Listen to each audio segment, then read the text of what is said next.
Hi friends, నమస్తే. నేను మీ మనోజ్ రెడ్డి. ఈరోజు మనం మొన్న ఒక వీడియో చూసినాం. నిన్న ఒక వీడియో చూసినారు మీరంతా. ఈరోజు part 2 dairy farm, modern dairy farm part 2 ఈరోజు మీరు చూడబోతున్నారు. ఇక్కడ మనం చూస్తున్న ఆవులు అనేసి డైరెక్ట్ పాయింట్లకు వచ్చేద్దాం, వేరే ఏదేది మాట్లాడకుండా. ఇక్కడ మనకు ఆవులన్నీ షెడ్ల నుంచి డైరెక్ట్ ఒక్కొక్కటి వస్తున్నాయి. లైన్ ఎంబడి లోపలికి పోతున్నాయి. ఇది మిల్కింగ్ పార్లర్కి పోతున్నాయి. ఇప్పుడు మీరు చూడబోతున్న మిల్కింగ్ పార్లర్ కూడా ఒక అద్భుతమైన మిల్కింగ్ పార్లర్. ఇది దాదాపు ఇండియాలో 4-5 మిషన్లు ఉన్నాయి, అంతకంటే ఎక్కువ లేవు. ఇది మూడోది, ఇండియాలోనే ఇది మూడో మిషన్ అన్నట్టు ఇక్కడ ఇన్స్టాల్ చేసింది. దీన్ని రోటరీ మిల్కింగ్ పార్లర్ అంటారు. ఈ రోటరీ మిల్కింగ్ పార్లర్లకు ఒక్కొక్క ఆవు లోపలికి పోతుంది. అది ఏంటంటే ఆడ మీరు రేకుల నుంచి లోపలికి పోతుంది చూసినారా, అదంతా షవర్ అన్నట్టు. అంటే ఒక్కొక్క ఆవును తడుస్తాయి. అంటే ఇప్పుడు మనం పాలు పిండే ముందు అయితే మొత్తం క్లీన్ చేస్తాం కదా ఆవులను, అట్లా క్లీన్ చేయనట్టు వాటిని మిల్కింగ్ పోయే ముందు అన్ని ఆవులను తడుపుతారు. అదంతా ఆటోమేటిక్ సిస్టమ్, షవర్ ద్వారా తడుస్తాయి అన్నట్టు. దాని తర్వాత మీరు డైరీ చుట్టుపక్కల ప్రాంతాలన్నీ చూడొచ్చు, చెట్లతోటి ఉన్నది. ఆ మిల్కింగ్ పార్లర్ లోపలికి ఒక్కొక్క పశువు లోపలికి పోతుంటుంది. లోపలికి పోయిన తర్వాత ఇప్పుడు మీరు ఇక్కడ చూస్తున్నది ఇదేంటంటే టీఎంఆర్ ఫీడ్ మిక్సింగ్ మిషన్ ట్రాక్టర్కి కనెక్ట్ చేసి ఉన్నది. అన్ని పశువులకు ఇప్పుడు పాల షెడ్ ఖాళీగా ఉంది, అన్ని పశువులకు ఇది ఫీడ్ వేస్తుంది అన్నట్టు. పాలు పిండి రాగానే ఇక్కడ ఈ ఫీడ్ వేసి పోయినంత పాలు అక్కడ తీసి వచ్చిన తర్వాత దీనిలోకి రాగానే వాటికి రెడీగా ఉంటుంది. ఇది టీఎంఆర్ మిక్సింగ్ ప్లాంట్. ఈ టీఎంఆర్ మిక్సింగ్ అయ్యేది ఏంటంటే అక్కడ పచ్చిగడ్డి, దానా అంటే మక్కపిండి, చున్నీలే కావచ్చు, మక్కపిండే కావచ్చు, వీళ్ళు సోయా కూడా వాడుతున్నారు. ఇవన్నీ ఇట్లా సైడ్కి పడుతుంటుంది అన్నట్టు. కిందికి ఇటు సైడ్కు లెఫ్ట్ రైటు పడుతుంది. అట్లా పడుకుంటా పోయి దానాన్ని పచ్చిగడ్డి అవన్నీ పశుగ్రాసాలు అన్నీ మిక్స్ అవుతూ ఉంటాయి.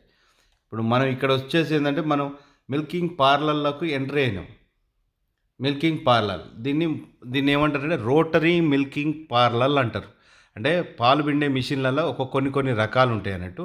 దీంట్లో ఇదేం రకం అంటే ఇది అన్నిటికంటే టాప్ మోస్ట్ రకం రోటరీ మిల్కింగ్ పార్లర్. దీంతో మనం ఏం చేయగలుగుతామంటే ఒకటేసారి 100, 200, 300 పశువులకు దాని సైజు తగ్గట్టు ఎంత పెద్ద మిషన్ అయితే అన్ని ఆవులకు మనం పాలు పిండవచ్చు. దాదాపు ఇది ఇక్కడ ఏంటంటే ఒక 100 ఆవులకు ఒకటేసారి, 100-150 ఆవులకు ఒకటేసారి పాలు పితకడం జరుగుతుంది, అంటే పాలు పిండడం జరుగుతుంది. దీన్ని రోటరీ మిల్కింగ్ పార్లర్ అంటారు. ఇది మోడర్న్ డైరీ ఫామ్లో ఇది స్పెషల్ అన్నట్టు.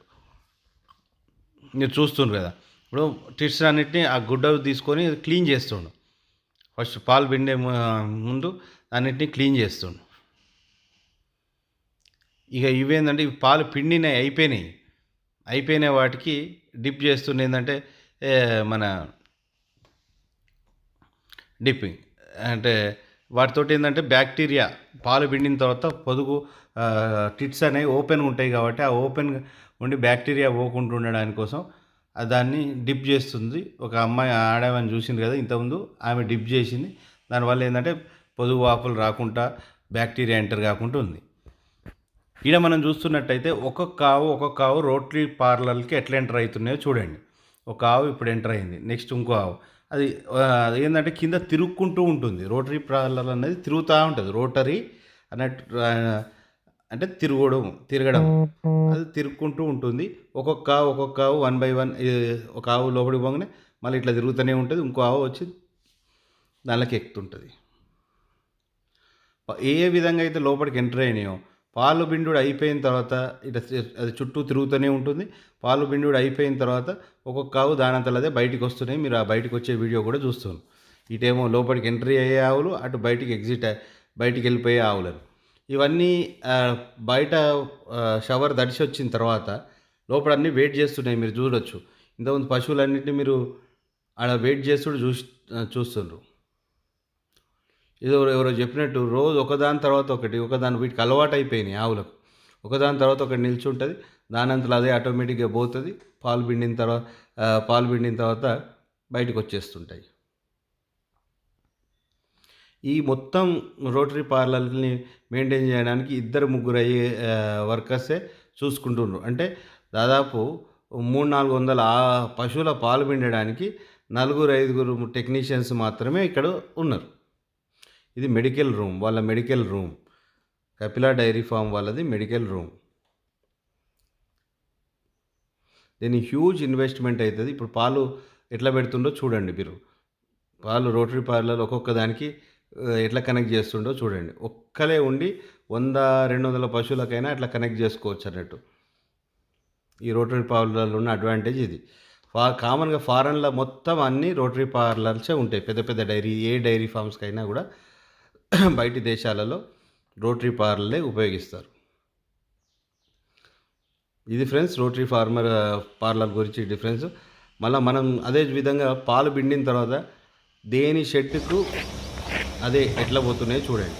పాలు పిండుడు అయిపోయింది. ఇప్పుడు పశువులన్నీ వరుస పడి దేని షెడ్లోకి, ఏ షెడ్లో ఉన్నాయి ఏ షెడ్కి, బి షెడ్లో ఉన్నాయి బి షెడ్లకు, అట్లా ఒకదాని దేని షెడ్కి ఎందుకు పోతాయి అంటే పాలు పిండిన తర్వాత అది పోయి అక్కడ దానా ఆల్రెడీ వేసి ఉంటాయి కాబట్టి ఆ దానా తినడానికి ఆ షెడ్లకు వెళ్ళిపోతుంది. ఇవన్నీ రోజు జరిగే ప్రక్రియ కాబట్టి ఏదైనా కూడా సిస్టమేటిక్, ఎవరో చెప్పాల్సిన అవసరం లేదు, చేయాల్సిన అవసరం లేదు. వాటంతా అవే మిల్కింగ్కి వస్తాయి. వాటంతా మిల్కింగ్ అయిపోయిన తర్వాత మళ్ళీ దేని షెడ్లకి అది పోతుంది. ఇది ఫ్రెండ్స్, ఇది పార్ట్ 2. నెక్స్ట్ వచ్చేది పార్ట్ 3. ఇంకా వేరే దేని గురించి